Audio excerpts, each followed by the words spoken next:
ऐसी जगह पे आ गए थे कि अब जाना भी मुश्किल था। तो मतलब वापस नहीं जा सकते थे। वापस इसलिए नहीं जा सकते थे कि बहुत सारे डर थे। वापस अगर चले गए तो थिएटर के जो मेरे दोस्त थे वो बोलते, क्यों भाई वापस आ गए तुम भी? जैसे बहुत सारे लोग वापस आ रहे थे, तुम भी वापस आ गए, चलो लग जाओ, ठीक है। गांव में इसलिए नहीं जाता था अपने कि जो पहले ही बोलते थे वो लोग कि शक्ल तो देख ले, फिर हार के उनके सामने चला गया तो क्या बोलेंगे अब हमने? वो तो वही बोलेंगे कि हमने तो पहले ही मना किया था कि मत जाओ। क्या सूरज शक्ल तो थोड़ा ही थी तुम्हारी स्टार बनने की, एक्टर बनने की? तो ये बहुत सारे डर थे जिसकी वजह से मैं अपने ना तो गांव जाता था, ना जहाँ से ट्रेनिंग ली थी दिल्ली से, ना वहाँ जाता था। मैंने जो भी है मरना जीना मुंबई में ही होगा। रही बात सक्सेस की, सक्सेस अगर 30 साल बाद भी मिलेगी उसके लिए भी मतलब तैयार रहना चाहिए।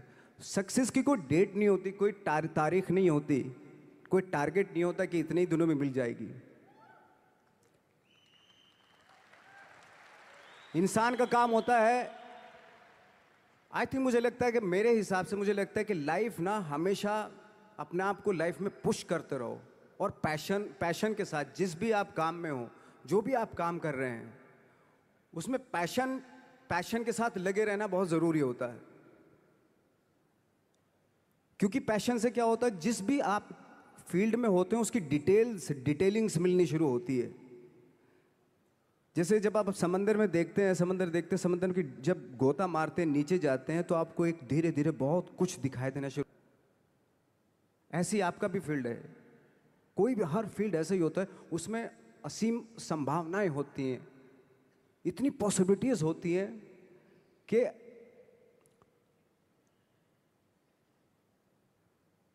आई थिंक दुनिया का हर काम में इतनी सिर्फ अगर एक दर्जी है पैंट सीता है, 1000 तरीके की पैंट सी सकता है वो, अगर वो चाहे तो। अगर उसने नहीं चाहा तो वो जो ट्रेंड चला रहा है वही सीता जाएगा। लेकिन अगर उसने चाह लिया कि मैं ऐसा कुछ करता हूँ, तो 1000 तरीके की पैंट उसी में 1000 तरीके की सी देगा वो पैंट। ऐसे हर फील्ड में पॉसिबिलिटीज़ बहुत होती हैं और एक परफेक्शन होता है। फॉर एग्जांपल जैसे हम लोगों ने ट्रेनिंग इसलिए ली कि परफेक्शन आ जाए अपने काम में। जैसे एक मैंने एग्जांपल सुना था कि ये छोटी छोटी चीज़ें जो मैं बता रहा हूँ, ये चूँकि मैंने बचपन में सुनी थी, उन पे दिमाग, उन्हीं को अपनी लाइफ बना के आगे बढ़ा तो आज यहाँ पे हूँ। इसलिए वो छोटी छोटी चीज़ें बहुत काम आती हैं, उनको सुनना बहुत ज़रूरी होता है इंसान के लिए। बताते हैं कि एक बहुत बड़े, पता नहीं ये सच है झूठ है, मुझे नहीं इतना ज़्यादा नहीं मालूम, बट कोई बहुत बड़े इंसान हुए, लेकिन वो पहले मोची थे, जूता सीते थे। लेकिन जूता जहाँ से सीते थे ना, वहाँ से कभी फटता नहीं था वो, भले दूसरी जगह से फट जाए लेकिन वहाँ से नहीं फटता था, क्योंकि उसका पैशन था जूता सीना। काम भले ही वो है वो, लेकिन उस काम में भी उनका पैशन है।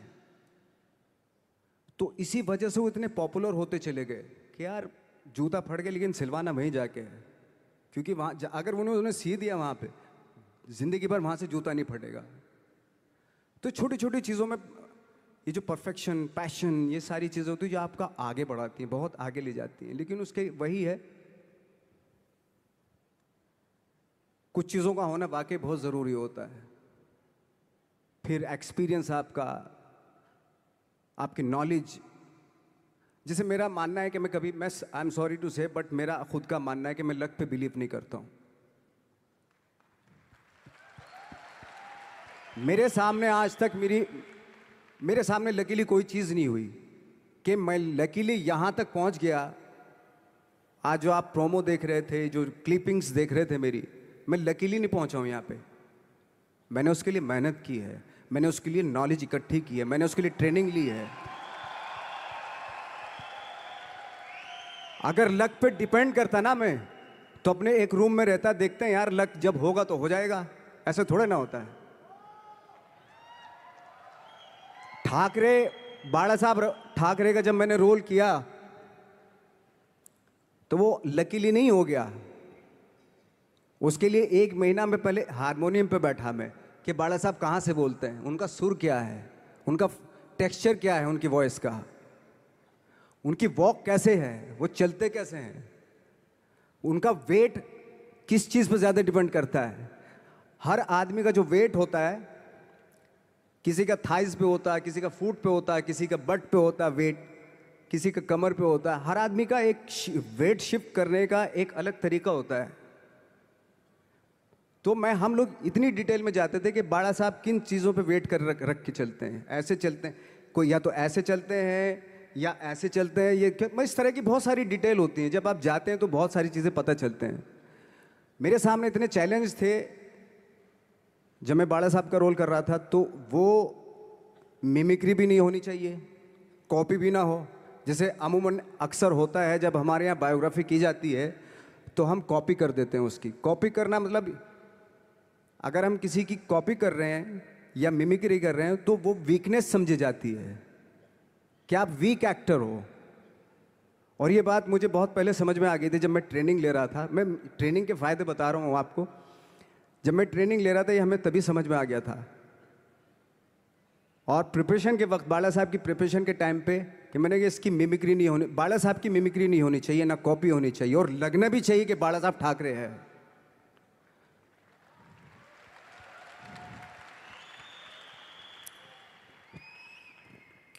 क्योंकि चैलेंज ये था कि हजारों लाखों वीडियोस हैं बाला साहब ठाकरे के, हर आदमी ने देखे हुए हैं, सब ने देखे कि बाला साहब कैसे बोलते हैं, कैसे हाथ को ऐसे ले जाते हैं। एक बार ये हुआ था कि मैं जब इसकी शूटिंग कर रहा था, ठाकरे मूवी की शूटिंग कर रहा था मैं, तो उद्धव साहब ठाकरे जो है वहाँ पे आ गए थे, वैनिटी में बैठे थे मेरे सामने। तो मेरा हाथ ऐसे था, इट्स लाइक दैट। तो बोले आपने हाथ ये ऐसे क्यों रखा हुआ है? मैंने, उनका हमेशा ऐसे ही रहता था हाथ। तो और यही वो क्या होता था, वो सिगार पीते थे, और सिगार ऐसे पिया जाता है कुछ ऐसे, और इसलिए उनका हाथ हमेशा नॉर्मली भी रहता था तो ऐसे रहता था। और यहीं से जब स्पीच देते थे यहीं से ये जाता था, जो उनका सिग्नेचर वो जेस्चर था। तो वो शॉक्ड हो गए कि इतनी डिटेलिंग आपने ली है। तो जब फिल्म देखी उन्होंने, तो फिल्म देखने के बाद उनको रियलाइज़ हुआ कि वाकई बहुत स्टडी की है नवाज ने उनके बाड़ा साहब के ऊपर। तो मुझे खुशी हुई थी कि थैंक गॉड कि ये सारा किस लिए हो रहा है, पैशन की वजह से हो रहा है। एक पैशन है, उसके बाद आपका एक्सपीरियंस है, आपकी नॉलेज है, आपकी ट्रेनिंग है, उससे ये सारी चीज़ें निकलती हैं। लाइक मंटो, ये जितने भी कैरेक्टर्स हुए वो सब हवा में नहीं हुए या लकीली नहीं हो गए। उनके लिए बाकायदा बहुत छोटी छोटी मेहनत की, छोटी छोटी डिटेल इकट्ठी की गई, स्कोर बनाया उसका, उन डिटेल्स का, तब जाके वो कैरेक्टर जो आप देखते हैं वो एक अलग इंसान दिखता है। वो मैंने कभी भी हीरोइज्म या इन सब चीज़ों पे बिलीव नहीं किया। जब आज मुझे बोलते हैं कि तुम तो स्टार हो, मैं सच आज भी मुझे यकीन नहीं होता कि मैं स्टार हूँ। मुझे लगता है कि मैं एक्टर ही हूँ, और मैं आज भी ढूंढने की कोशिश कर रहा हूँ, नई नई डिटेल्स ढूंढने की कोशिश कर रहा हूँ कैरेक्टर्स की। स्टार्स का क्या होता है कि जब स्टार होता है एक जैसा होता है, और 30-40 साल तक एक जैसा करता चला जाता है वो। मुझे वो नहीं बनना। अगर मैं ये करूँ तो शायद दूसरे दिन ही बोर हो जाऊंगा मैं। मुझे हर रोज नए कैरेक्टर ढूंढने हैं।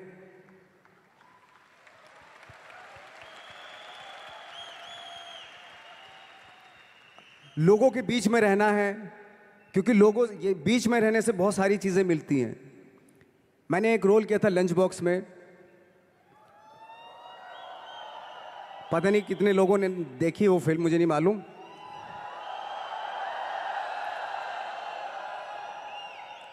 उसका कोइंसिडेंट ऐसा हुआ कि मेरा जो दोस्त था, जो मेरे रूम पार्टनर स्ट्रगल के टाइम पे मेरे साथ रहता था, तो मैंने उसी की डिटेल मार दी उसमें फिल्म में। जब पिक्चर रिलीज हुई तो उसने देखी, उसको लगा अरे ये तो मैं हूं। अब वो भी एक्टर था।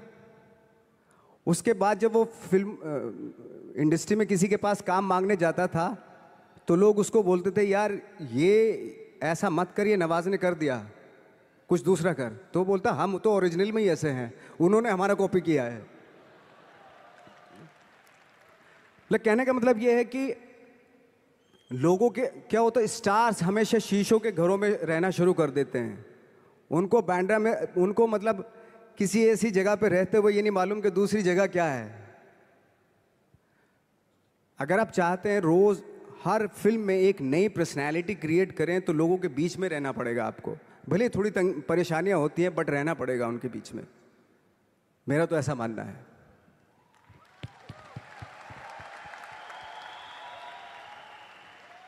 नवाज, आप बहुत छोटे से शहर से हैं, डिस्ट्रिक्ट मुजफ्फरनगर। यहाँ पे बहुत सारे लोग ऐसे बैठे हैं जो बहुत सारी सिटीज़ से हैं, actually major cities like Delhi, Bangalore, Hyderabad, Pune, Chennai, Nepal. और इन सब चीज़ों के बीच में बड़े शहरों की बहुत सारी फैसिलिटीज़ हैं, बहुत सारे आराम हैं। जबकि आपके शहर या जिस शहर से मैं हूँ, जहाँ पे एजुकेशन भी नहीं मिलती है, जहाँ पे खाना पीना, जैसे आपने बोला बिजली, कोई भरोसा नहीं होता कब आएगी, जाना तो नॉर्मल है। हाँ, तो वहाँ पे उस छोटे से शहर में रह के एक परिवार में जहाँ पे कभी किसी ने एक्टिंग के बारे में दूर दूर तक नहीं सोचा था, और आप 8 भाई बहन हैं, सबके साथ रह के परिवार में परिवार का चीज़ करने की जगह एक अलग से ये जो थॉट आया था अलग से कि मैं एक्टिंग करूँगा, और वो भी काफ़ी दिन बाद जब आपने जॉब भी कर ली उसके बाद, तो जब वो थॉट आया तो परिवार ने आपको सपोर्ट किया। और अगर रिश्तेदारों ने, जैसे आपने बोला कि कहा, तो आपके दिमाग में उस समय क्या चलता था? मेरे दिमाग में ये तो नहीं आया था कि मुझे एक्टर बनना है, बट इतना ज़रूर था कि कुछ तो नया करना है। क्या करूँगा मुझे नहीं आइडिया था। जो सब लोग करते हैं जो वो नहीं, कुछ अलग करना है मुझे। लेकिन मुझे ये नहीं मालूम था कि मुझे एक्टिंग करनी है। और इसीलिए मुझे लगता है आज जब मैं सोचता हूँ कि अगर मैं किसी भी फील्ड में होता, एक्टिंग के अलावा किसी भी फील्ड में होता, तो मैं एक्सपेरिमेंटल ज़रूर होता। क्योंकि मुझे आदत थी कि मुझे जो ट्रेंड चल रहा है उसके अगेंस्ट, मैं बहुत ही रिबेलियस था, रिबेलियस किस्म का इंसान हूँ मैं, आज भी हूँ, रहूँगा। क्योंकि मुझे अच्छा लगता है जो ट्रेंड चल रहा होता है उसके अगेंस्ट कुछ काम करना, चाहे मुझे अच्छा लगता है वो। क्योंकि क्या है ना कि जो चलन चल रहा है, आई थिंक उसको बहुत आसान है उस चलन के साथ चलना। उसके अगेंस्ट चलना, उसके लिए सालों लग जाते हैं। बीच बीच में आपको ये भी लगता है कि यार शायद पॉसिबल नहीं है, लेकिन जब पॉसिबल होता है ना तो तब बड़ा अच्छा लगता है। तब ये जैसे आज मुझे फील हो रहा है ना, तब ऐसा लगता है। यहाँ पे जितने लोग भी बैठे हैं और इंक्लूडिंग मुझे, हमने भी ऐसा कुछ शुरू किया है या हम भी ऐसा कुछ कर रहे हैं जो ट्रेडिशनल नहीं है, जो बहुत अलग है, और जिसके लिए बहुत लोग बोलते हैं कि पता नहीं होगा कि नहीं होगा, कर पाएंगे कि नहीं कर पाएंगे, या तुम कर रहे हो करके दिखाओ, तुम कर लिए तो देखते हैं। और लोग जगह जगह समय समय पर हर समय हर किसी को, यहाँ पे जितने लोग भी बैठे हैं उनको कहते हैं कि तुमसे तो हो नहीं पाएगा, और हो गया तो राम जाने। तो जब हमें ये कैसे हुआ, ये कैसे हुआ, फिर पूछते हैं कैसे हुआ, हाँ ये कैसे हुआ, कैसे हुआ फिर भी सुन लेंगे, बट साथ में अगर आगे करने को करो ना तो हिम्मत नहीं होगी। तो आपने जब शुरू किया और आपने जब करना शुरू किया, और आज आपकी वो दोस्त जिन्होंने आपको बोला या जो रिश्तेदार आपको बोलते थे कि तुझसे नहीं हो पाएगा, वो आज क्या कहते हैं? देखो ये है कि जैसे मैंने बताया कि मुझे कदम कदम पे ये बोला गया, जैसे रिश्तेदार मेरे सबसे पहले तो रिलेटिव्स ही बोलते हैं आपके, बोले भाई ये जो करने जा रहा है तू, ये तेरे बस का नहीं है, तू देख ले, अपना बस का नहीं है ये। और जब हो जाता है तो ऑफ कोर्स यही कि हमने तो बोला था, अब पता नहीं कब बोला था, मुझे भी नहीं पता कब बोला था उसने कि हमने तो बोला था हो जाएगा। एक किस्सा मुझे याद है कि जब मेरा एक मैगजीन आती है जीक्यू की मैगजीन पे जब मेरा 2012 में मेरा छपा, तो मुझे एक बहुत बड़ी मॉडल थी मुंबई की, तो उन्होंने बुलाए, दोस्त थी, काफ़ी सालों के बाद, 3-4 साल के बाद मिलना हो रहा था। तब मैं 3 साल पहले स्ट्रगल ही कर रहा था ऑलमोस्ट, लेकिन जैसे जीक्यू में आया मेरा मैगजीन में, तो वो शॉक्ड हो गई। और वो बहुत ही खूबसूरत लंबी चौड़ी खूबसूरत मॉडल की तरह बिल्कुल, और मैं ऐसा दिखने में, तो मुझे बुलाया, बोला यार तुम जीक्यू के पेज पे आए हो? मैंने हाँ। तुम कैसे जीक्यू के पेज पे आ गए? मैंने कहा पता नहीं, मुझे भी पता नहीं क्यों आया। तुम्हें मालूम है तुम जीक्यू के पेज पे आए हो? मैंने हाँ। तुम्हें पता नहीं तुम कैसे आए हो, क्यों? तुम्हें मालूम है तुम जीक्यू के पेज पे आए हो?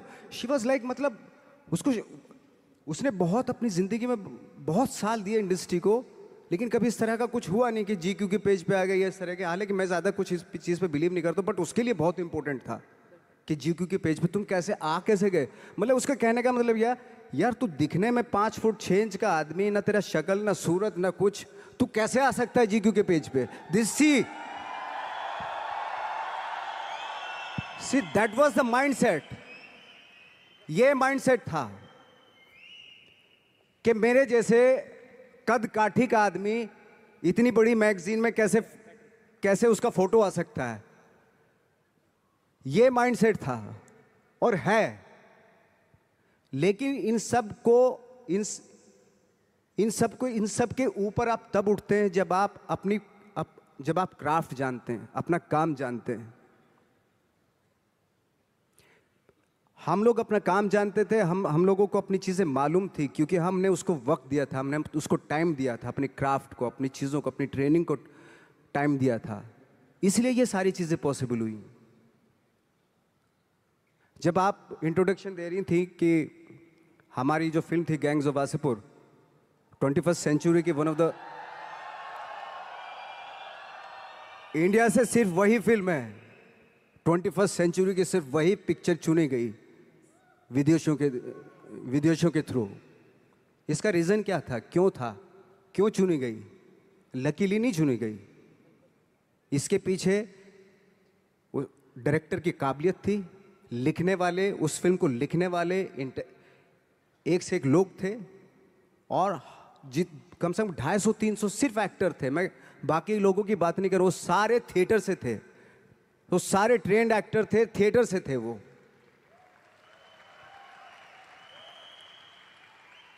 आज जब हम लोग फिल्में लेके जाते हैं इंटरनेशनल फिल्म फेस्टिवल्स में, वो चलती हैं, उनको अप्रिशिएट किया जाता है, तो हमें खुशी इस बात की होती है कि थैंक गॉड कि उन फिल्मों को रिप्रेजेंट कौन कर रहा है? वो लोग जिनके पीछे जो वाकई जिनकी स्पेशलिटी अपने क्राफ्ट में है, जो पढ़ लिख के आए हैं, जो थिंकर हैं। सिनेमा ज़रूर कर रहे हैं, डायरेक्टर ज़रूर हैं, एक्टर ज़रूर हैं वो, लेकिन उसके पीछे उनकी बहुत बड़ी ट्रेनिंग है, बहुत बड़ा एक्सपीरियंस है। वो ये लालच छोड़ के बॉक्स ऑफिस पे हिट होगी या नहीं होगी, ये इस फिल्म में इसको प्रोजेक्ट बना लो, एक हीरोइन ले लो, एक हीरो ले लो, और 5 गाने डाल दो, और प्यार मोहब्बत दिखा दो। वो तो ठीक है, वो भी एक तरह का सिनेमा, बहुत लोग पसंद करते हैं उसको भी। लेकिन एक ये भी सिनेमा है, ये भी सरवाइव करता है, ऐसी बात नहीं। ठीक है, थोड़ी दिक्कतें आती हैं उस सिनेमा को, लेकिन एंड ऑफ द डे जब इंटरनेशनल प्लेटफॉर्म पे कोई भी फिल्म जब आप बोलते हो, वो ऐसी ही होती है, जैसे चाहे वो लंच बॉक्स हो, चाहे वो गैंग्स ऑफ वासेपुर हो, या पुराने टाइम में जो सत्यजीत रे की फिल्में हो, पूरी दुनिया जानती है। रे साहब की फिल्में पूरे वर्ल्ड में जानते हैं लोग। तो आज ठीक है, आज के युग में आज के टाइम में आप उन सिनेमा को थोड़ा, अरे ये तो कोई ख़ास नहीं, कुछ नहीं है, बट वर्ल्ड में इसी सिनेमा से जाने जाते हैं। अगर चाहे वो रे हो, ऋतिक घटक हो, चाहे वो गरम हवा, उस तरह की फिल्में जो होती थी, या चाहे नसीरुद्दीन शाह ओमपुरी हो, पंकज कपूर हो, तो इस तरह के एक्टर्स ने आके एक अलग धारा बनाई थी। अगर बहुत लोग सुपरस्टार से प्रभावित होकर बम्बई आ रहे थे, तो बहुत सारे लोग, हम जैसे लोग, एक्टरों से इंस्पायर होकर भी आ रहे थे, ऐसी बात नहीं है।